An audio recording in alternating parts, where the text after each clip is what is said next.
I mean, this year's just going by fast, first things first, but I mean, we're already in April and I didn't yet rank all my March releases, so now I'm here to rank all three of the March 2024 release movies from the worst to the best. And coming in last place is Damsel, and this is a movie, it just bothers me even more. Like, what makes me even more mad is, also you'll see when we get to second place, is how Netflix is able to make some genuinely great movies with such, like, really almost dumb concepts, and somehow you're able to make it great. But then you're taking something that seems like so obvious to make good, like a movie about someone fighting a dragon. How can that not be awesome?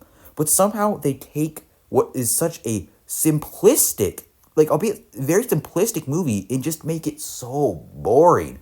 Like, I think I paused several times just to see how much is left in this movie, and it's just made me just like, oh man, I want this over already. Like, how do you make a movie about fighting a dragon boring? I don't get it. Like, our main character isn't really particularly interesting. The dragon, like, it looks cool and there are some cool scenes, but like a lot of it is just dealing with like her just like walking around this cave with the dragon, just trying to avoid it. And it's like then she kind of becomes friends with the dragon, and then they fight like the evil prince. It's just feels so weird, and it's just fumbled what could have been an easy win. And coming in second place is Spaceman. I thought that this movie was a very, very big surprise. I mean, Adam Sandler is a very interesting actor to me because as a kid, I absolutely loved him.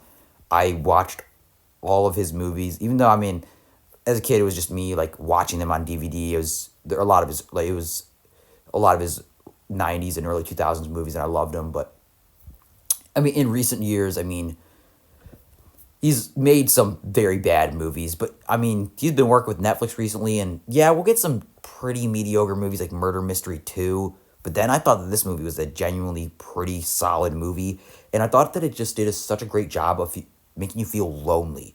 Like, you want to be with his character.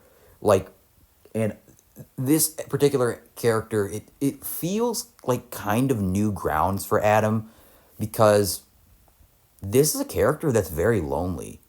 Like, I feel like a lot of Adam's characters are very hyper, but this one seems very somber. At least, I mean, a lot of his older characters were, even modern day, like Murder Mystery 2, like I said. But, like, this character, I think, was very interesting for Adam to play. And, like I said, it does such a great job of making you feel lonely in it. And also, I mean, Paul Dano is excellent, who plays the spider in this movie. And it gives you the sense of, like, even throughout the whole movie, you're like, is the spider real? Is it his imagination?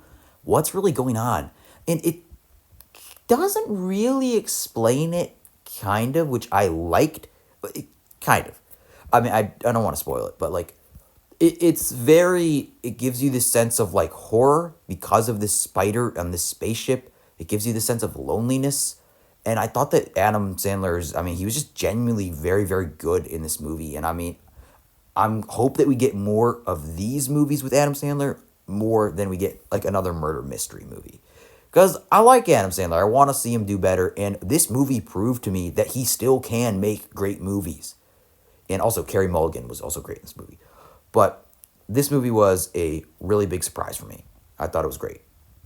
And coming in at number one is Dune Part 2. Now, this is a movie where even watching it, I did not care about this movie at all. I went into it not really caring about it. And even after I left it, I still didn't get like a lot of the hype, to be honest. But at the same time, I do. And what I mean by that is visually, this movie is gorgeous. I mean, every single frame of this movie is just like, take a picture of it, frame that on your wall. It's beautiful. Every actor gives a 10 out of 10 performance. I mean, even if they're not even in it, like, I'm pretty sure Austin Butler is only in this movie for, I think I heard around like, was it 9, 10, 12 minutes out of like this over 2.5 hour movie. And he is so good. He is so good. He's literally my favorite character, and he's only in it for 9 minutes. But every single character is great in this movie. It's gorgeous. It's wonderfully acted. I mean, like I said, Austin Butler is my personal favorite, but I also love Florence Pugh, Timothée Chalamet. I'm not the biggest Zendaya fan, but I still didn't really mind her here. But yeah, all the performances were great. Visually, it was gorgeous. and it's just a movie you watch and you're like, this feels epic. So that was my ranking of all the March 2024 releases from the worst to the best. So let me know, how would you rank all the movies that you saw in March? Just leave your list below, and I would love to read it.